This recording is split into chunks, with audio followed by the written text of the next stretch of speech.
Hello বন্ধুরা, Shweta village food cooking চ্যানেলে আপনাদের সবাইকে স্বাগত জানাচ্ছি। আশা করছি আপনারা সবাই খুবই ভালো আছেন আর সুস্থও আছেন। আজকে আমি খুব সহজ পিঠার একটা রেসিপি বানিয়ে দেখাবো।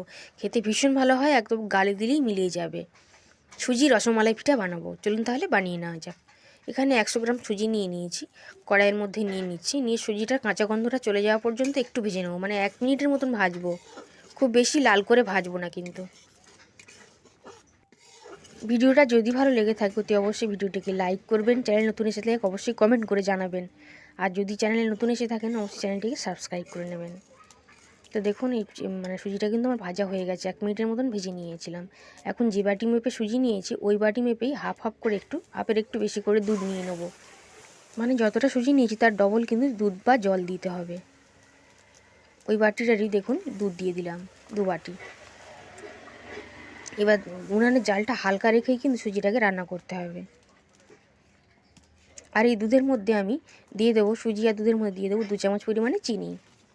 চিনির পরিবর্তে ওখানে গুড় বা গুড়ের বাতাসাও কিন্তু দিতে পারবেন। একটু নারকেল কুড়ো দিলে কিন্তু খেতে ভীষণ ভালো লাগে, তো নারকেল কুড়োটা আমার কাছে এই মুহূর্তে নেই। এবার খুব ভালো করে কিন্তু উনানের হালকা আঁচে কিন্তু মিডিয়াম আঁচে কিন্তু ভালো করে রান্নাটা করে নিতে হবে। সুজির একটা ডো বানিয়ে নিতে হবে। তো দেখুন কিছুক্ষণের মধ্যে সুজির একটা ডো বা মন্ড আমি বানিয়ে নিয়েছি। এটাকে নামিয়ে নেব, নিয়ে একটু ঠান্ডা করে নেব, নিয়ে কিন্তু একটা সুন্দর ডো বানিয়ে নেব। তো একটু নামিয়ে নিয়েছিলাম, নিয়ে একটা থালার মধ্যে নিয়ে নিয়েছি। এখন কিন্তু বেশ ভালোই গরম আছে, তবে একটু ঠান্ডাও হয়েছে। তবে এই অবস্থাতেই মাখতে হবে, এই গরম অবস্থাতেই কিন্তু মাখতে হবে। মোটামুটি হাত সহ্য করবে এরকম গরম অবস্থাতেই মেখে নিতে হবে। আর দিয়ে দেবো 1 চামচ পরিমাণে একটু ময়দা। ময়দাটা দিলে টানটা থাকবে, তাই একটু ময়দা দিতে হবে। খুব বেশি ময়দা কিন্তু দেবেন না। এখানে আমি 1 চামচ পরিমাণে ময়দা দিয়ে দিলাম, দিয়ে কিন্তু সুজিটাকে মেখে নেবো। এর থেকে বেশি ময়দা দেওয়ার প্রয়োজন নেই।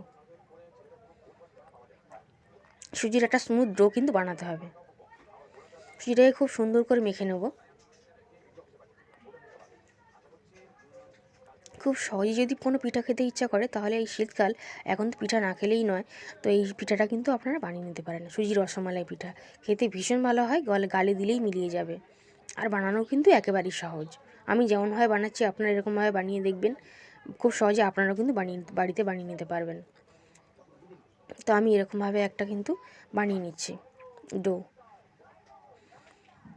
তো একটা ডো বানানো হয়ে গেছে, দেখুন খুব নরম করে বানিয়ে নিই, আর এরকমভাবেই বানিয়েছি। এবার এখান থেকে লেচি কেটে নেবো, মোটামুটি মিডিয়াম সাইজের করে বানাবো। এর থেকে ছোটো বানালে দেখতে ভালো লাগবে না, তো হাতের মধ্যে রেখে গোল বলের মতন বানিয়ে দিচ্ছি। একটা কিন্তু হয়ে গেল, আর একটাকেও বানিয়ে নেবো। তো এইরকম করে বাকি পিঠাগুলোকেও কিন্তু বানিয়ে নিচ্ছি।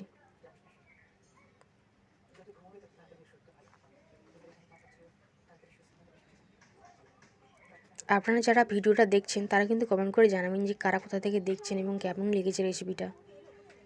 আর শেয়ার করতে কিন্তু ভুলবেন না।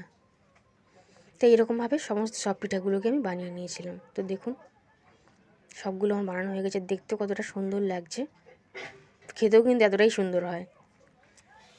চলুন এবার বাকি রেসিপির দিকে চলে যাই। বাকি রেসিপিটা বানানোর জন্য কড়াইতে আমি 1/2 লিটার গরুর দুধ দিয়ে দিয়েছি। এই দুধটা আগে থেকে ফুটিয়ে জাল দিয়ে রেখেছিলাম, আর কড়ার মধ্যে দিয়ে দিয়েছি।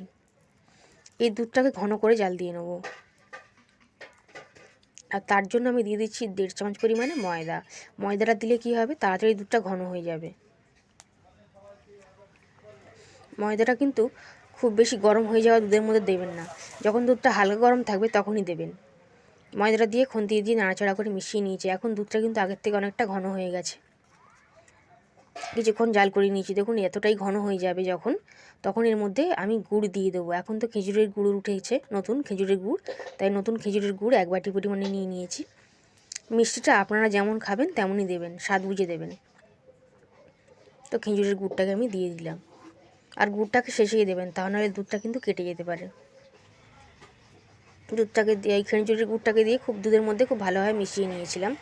আর এখন একদম শেষের পর্যায়ে চলে গেছে, তখন কিন্তু এই সুজির রসমালাই পিঠেগুলো দিতে হবে। সুজির পিঠাগুলোকে দিয়ে দিতে হবে, দিয়ে 1 মিনিট মতন নাড়াচাড়া করে জাল দিয়েই তুলে নেব। খুব বেশি জাল দেওয়ার বা ফোটাবার কিন্তু দরকার নেই। তাহলে পিঠাগুলো নরম আছে, তাহলে কিন্তু ভেঙে যাবে। আর সব শেষে আমি দিয়ে দেবো লবণ। যে কোনো মিষ্টি খাবার একটু লবণ দিলে কিন্তু পিঠাগুলো খেতে ভালো লাগে, বা যে কোনো খাবার খেতে ভালো লাগে। উপর থেকে একটু লবণ ছড়িয়ে দিলাম, দিয়ে মিশিয়ে নিলাম খুন্তি দিয়ে নাড়াচাড়া করে। এখন একটা নামিয়ে নেবো, নিয়ে একটা প্লেটের মধ্যে সার্ভ করে নেবো। তো দেখুন একটা প্লেটের মধ্যে নামিয়ে নিচ্ছি, কতটা সুন্দর রয়েছে, একটা ভেঙেও যায়নি কিন্তু। আর এর সঙ্গে মালাইটা দিয়ে খেলে কিন্তু দারুণ লাগে। আপনারা বাড়িতে একবার বানিয়ে দেখবেন। তো উপর থেকে কিছুটা মালাই দিয়ে দিচ্ছি, দেখতে কতটা সুন্দর লাগছে দেখুন, আর খেতেও কিন্তু দারুণ লাগে, কতটা লোভনীয় দেখতে লাগছে দেখুন। আশা করি ভিডিওটা আপনাদের বেশ ভালো লেগেছে। আর যদি ভালো লেগে থাকে ভিডিওটিকে লাইক করবেন, চ্যানেল নতুন এসে চ্যানেলটিকে সাবস্ক্রাইব করে নেবেন। আর যে সকল বন্ধুরা ভিডিওটা শেষ পর্যন্ত দেখেন তাদের কিন্তু অসংখ্য ধন্যবাদ। আজ তাহলে আসলাম।